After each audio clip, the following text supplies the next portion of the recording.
مسلم league اور Peoples party کمیٹیوں کی مذاکرات جاری ہیں، ملاقاتیں جاری ہیں، لیکن سوال یہ ہے کہ بلاول صاحب اس سارے معاملے میں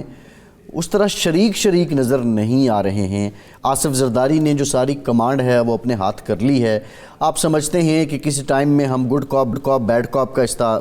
محاورہ استعمال کرتے تھے شہباز شریف اور نواز شریف صاحب کے لیے، اب یہ وہی چل رہا ہے یا واقعتاً بلاول بھٹو اس اصول پہ قائم ہیں جو انہوں نے کہا کہ مجھے عوام نے مینڈیٹ نہیں دیا لہٰذا میں حکومت میں نہیں آنا چاہتا؟ میرا خیال ہے کہ پیپلز پارٹی کے وہ چیئر پرسن تو ضرور ہیں، لیکن فیصلے اب بھی زرداری صاحب کر رہے ہیں، اور وہ کہہ بھی چکے ہیں کہ بلاول کی ابھی تربیت ہونی ہے، بلاول ابھی میچور نہیں ہے، تجربہ نہیں ہے اس کے پاس، تو فیصلے عملاً وہی ہوں گے اور نافذ العمل جو زرداری صاحب کریں گے، اور زرداری صاحب ان فیصلوں کے پابند ہیں جو حکومت سنبھالنے سے پہلے پی ڈی ایم اور جناب زرداری صاحب کے یا پیپلز پارٹی کے درمیان طے ہوئے تھے۔ بظاہر تو ہمیں یہی لگ رہا ہے۔ اگر یہ منقسم، اگر زرداری صاحب اپنی مرضی کرنا شروع کر دیں یا بلاول صاحب اپنی مرضی کرنا شروع کر دیں یا درمیان نواز شریف صاحب اپنی مرضی کرنا شروع کر دیں یا مریم صاحبہ اپنی مرضی چلائیں، تو پھر منقسم مینڈیٹ جو ہے وہ بہت سارے مسائل پیدا کر سکتا ہے۔ اور یہ جو ہمارے ہاں سننے کو ملتا ہے کہ مسلم لیگ نون کے بعض لیڈر کہتے ہیں کہ جی پنجاب کا اقتدار لے لیا جائے اور مرکز میں اپوزیشن میں بیٹھا جائے، تو یہ فیصلہ انہوں نے نہیں کرنا۔ پنجاب کا اقتدار مشروط ہے مرکز کے اقتدار کے ساتھ، اور مرکز کا اقتدار مشروط ہے پیپلز پارٹی کے اتحاد کے ساتھ، اور پیپلز پارٹی کی سندھ کی حکومت مشروط ہے مسلم لیگ نون کے ساتھ اتحاد کی صورت میں، اور زرداری صاحب کو صدارت اس طرح نہیں مل سکتی یا قومی اسمبلی کی اسپیکرشپ اس طرح نہیں مل سکتی کہ ہم بیٹھیں گے اپوزیشن میں، حکومت کا حصہ نہیں ہوں گے اور یہ عہدے لے اڑیں گے، ایسا نہیں ہو سکتا، یہ ہوگا نہیں۔ تو اس لیے یہ سارا کچھ جو باقی جو بیانات ہیں جو ایک ہمیں پکچر دکھانے کی کوشش کی جا رہی ہے،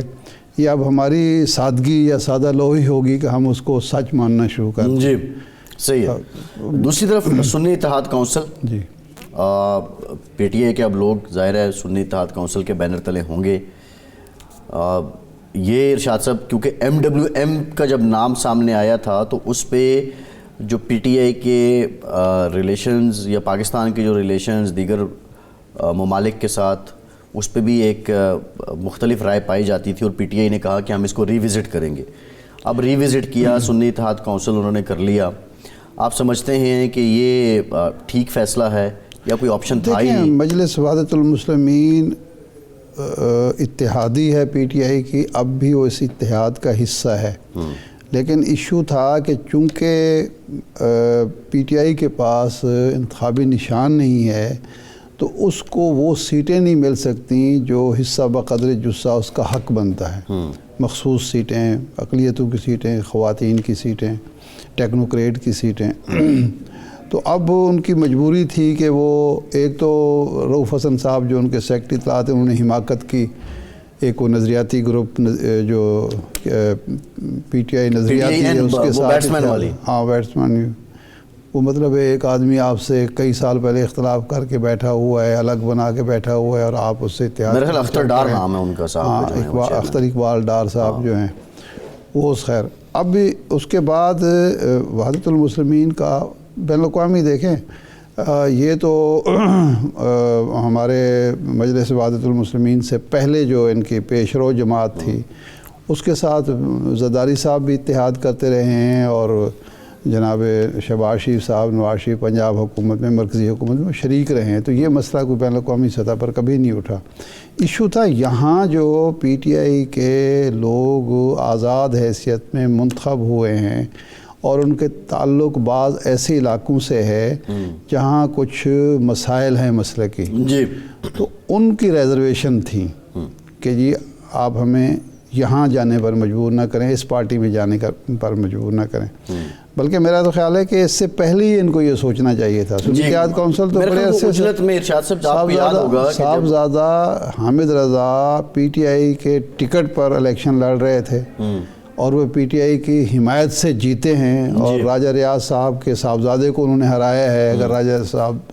خود ہوتے تو شاید وہ ہارتے ان سے. اگرچہ راجہ صاحب کا خیال تھا کہ ہماری تو سیٹیں بہت مضبوط سیٹیں ہیں اور یہاں تو کوئی ہمیں خطرہ نہیں ہے. پچھلی دفعہ میرے خیال 7 سیٹیں تھیں یا 8 سیٹیں تھیں پی ٹی آئی کے فیصل آباد سے, غالباً اب بڑھ گئی ہیں 1 یا 2 سیٹیں بڑھی ہیں. میرا ایک سوال اور بھی ہے. سنی اتحاد کونسل ہی ان کو اس لیے موضوع فیصلہ تھا اور پہلے کرنا چاہیے تھا کہ وہ پہلے سے آپ کے ساتھ اتحاد میں ہیں اور ان کے جو سربراہ ہیں وہ آپ کے ٹکٹ پر اور آپ کے ساتھ کھڑے ہیں. اچھا ایک اور تو یہ بھی ہیں, مطلب مجلس وحدت المسلمین نے بھی ساتھ دیا ہے. جی ایگزیکٹلی دیا, بالکل دیا. جو پی پی ہے پاکستان تحریک انصاف پارلیمنٹیرین, اس سے متعلق جو علی امین گنڈاپور صاحب ہیں نامزد وزیر اعلیٰ کے پی کے انہوں نے کہا کہ جب تک 2 لوگ موجود ہیں اس میں تو اس وقت تک ان کے ساتھ اتحاد نہیں ہو سکتا. ایک پرویز خٹک صاحب کا نام انہوں نے لیا, آلدو وہ ریزائن کر چکے ہیں پرویز خٹک صاحب, اور دوسرا انہوں نے محمود خان صاحب کا نام لیا ہے. دیٹ مینس کہ پی ٹی آئی کے لیے کچھ کشن موجود ہے ان لوگوں کے لیے بھی. یہ میں آپ کو بتاتا ہوں, پرسوں جب یہ سارے معاملات ہو رہے تھے تو جو باخبر لوگ ہیں ان سے میری بات ہوئی. غالباً اسد قیصر صاحب اور 1-2 لوگوں کی یہ خواہش تھی کہ بجائے اس کے کہ ہم سنی اتحاد کونسل یا وحدت المسلمین یا کسی اور پارٹی میں جائیں تو ایک ایسی جماعت جو ہمارا اس میں پی ٹی آئی بھی موجود ہے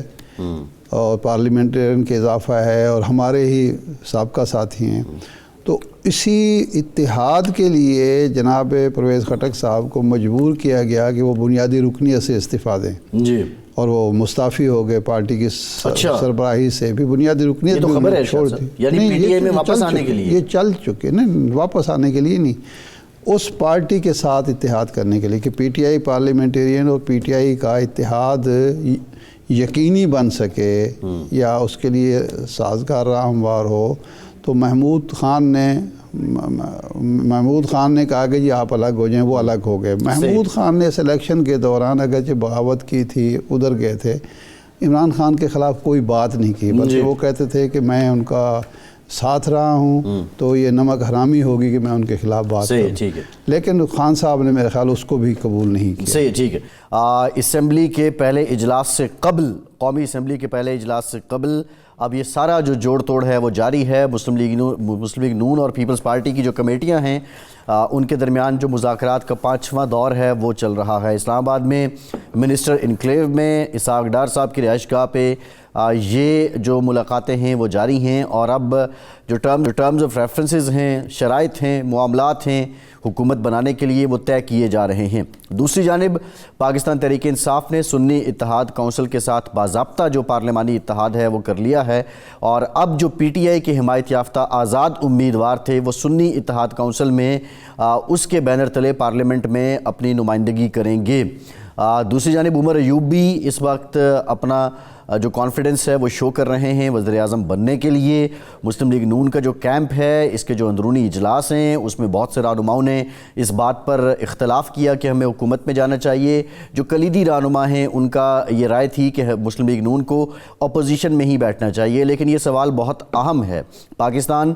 جس میں سیاسی بے یقینی ہے, معاشی بحران ہے اور جو معاشرتی معاملات ہیں وہ بھی زوال پذیر ہیں, ایسے میں حکومت کون قبول کرے گا؟